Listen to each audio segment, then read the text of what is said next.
Hi, I'm Laura with Red Desert Violin, and in this video I'm going to compare 4 violins. I'm going to kind of discuss with you the way that you shop for a violin, the things you look for, some ways to check out the different strings, and just good things to watch for and bad things to watch for. Before we start, I just want to give you a few attributes and things you need to watch out for when you're violin shopping and when you're comparing. We'll go string by string. With the G string, that's your bass, and the violin is a very trebly instrument, so you need a nice dark bass sound with your G string, but you don't want to sacrifice your clarity. So you want it to be rich and robust and dark and bassy, but you don't want it to be muddy or tubby or lack in its clarity on fast notes. You also want to be able to play high up in the positions, especially for more advanced violins. You don't want your G string to crack and have lots of wolf tones on your G string. That doesn't really apply so much to beginning instruments. The D string is similar. You want it to be nice and dark and definitely not thin or trebly, but it has to have a lot of clarity as well. And the D string is one of my most troubling strings for me, because the G string you can really dig in and compensate a lot for a lack of clarity, because you can dig in with the bow more and not hit extra strings. With the D string, you can only do that so much before you're digging in so much that you're snagging a neighboring string. So the D string really has to do it on its own, especially up in high positions and stuff. So check out your D string for clarity, strength, and projection without you having to force it too much, because you can only do so much to help it. A string, a big problem with a lot of violins is they sound thin or nasally or anemic or just not rich and full. The challenge with the A string is that it's going to sound too trebly and not rich enough. So you want a nice complex, rich sound on your A string that can project and clearly carry a melody. Enough said on that. E strings, you just want them to project, basically. You want it to be clear and loud and to be able to cut through competing instruments. No, just kidding. You want it to be able to cut through and just carry melody, because a lot of the melodies we play on our E string.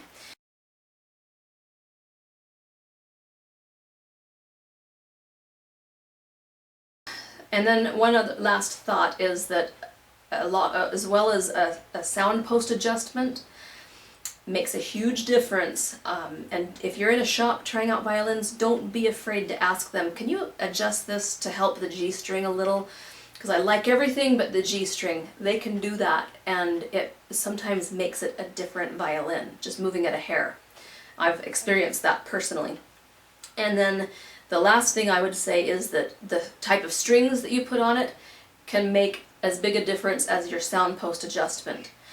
Okay, so with that said, let's start actually comparing the 4 violins. The 4 violins one is my own, which is, you know, high grade professional. Another one is an old fiddle I bought at a yard sale. And then 2 brand new violins from Southwest Strings. One is a Prelude violin. It's about $200 just for the violin, which is really cheap.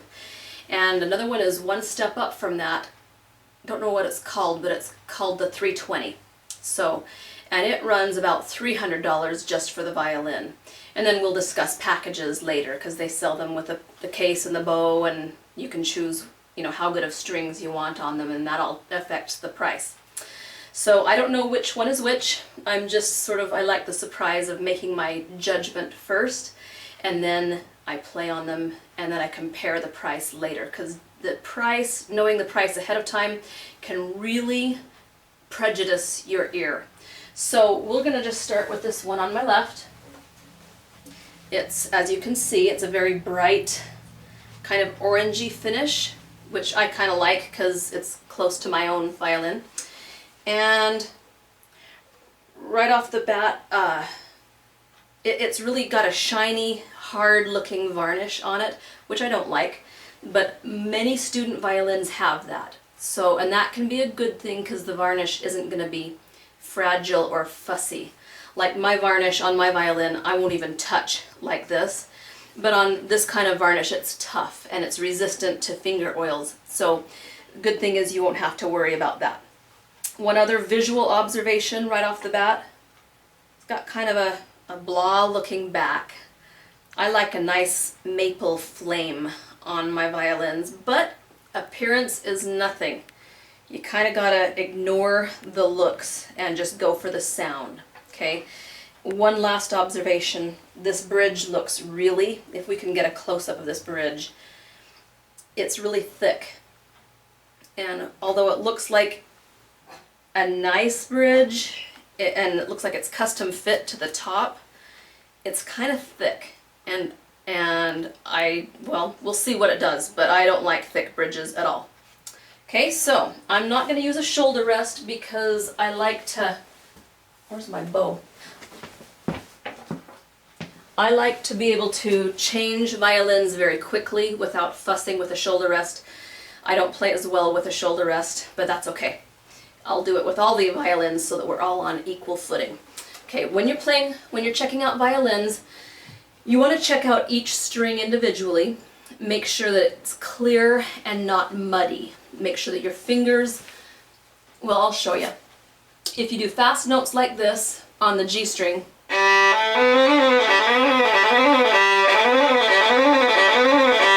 that's very muddy.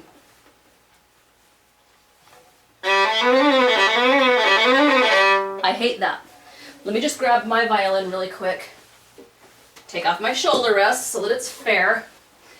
And listen to this. Ah.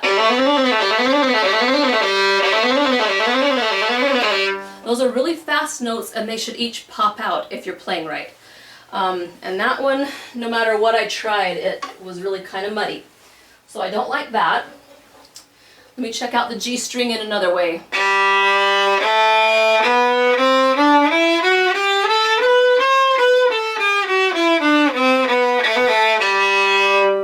On slow notes, it's not bad.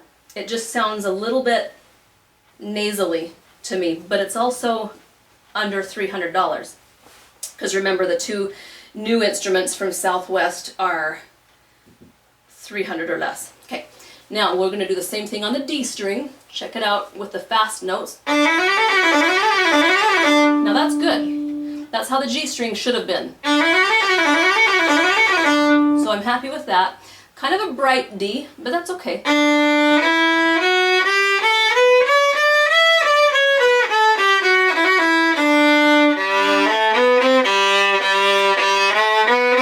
Yeah, that G string is really, really, really bad. And that could also be a sound post issue. So when you go to a violin shop, maybe ask them to adjust the violin, because that can transform a violin from sounding like crap to sounding really good. And here's the A string.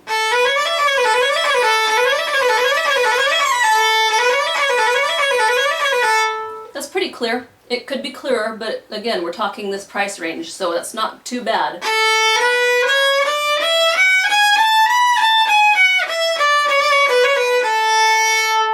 The A is extremely thin sounding, and I know it's a thinner string and it's a higher register, but this sounds thin, like anemic. Okay, now let's hear the E string.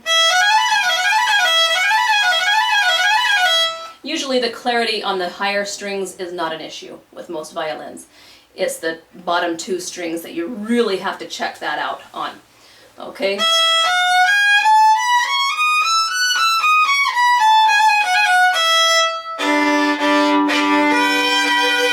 Okay, now the next thing you want to check out is the strings match, timbre to timbre, when you're crossing from the G to the D to the A to the E. And here's a good way to do that.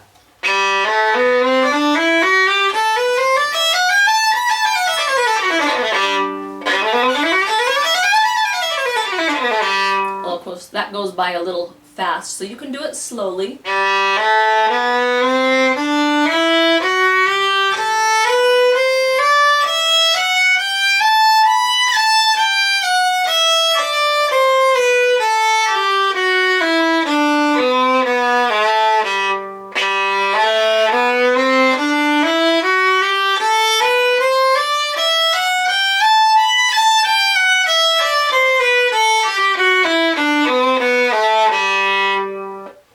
Say these timbres match pretty well. The A string stands out from the others a little bit more than I would like, but it's not horrible. So, and then if you know a song that has lots of notes on one string, play that song. Like for the A string, my favorite tune to check out is the Meditation.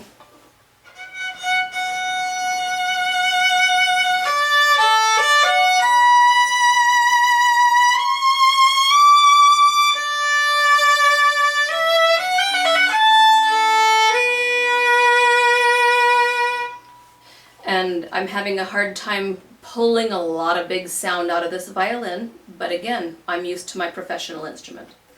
Okay, so this is the Southwest Violin number 1. Not sure which one it is called. I'm not in love with it.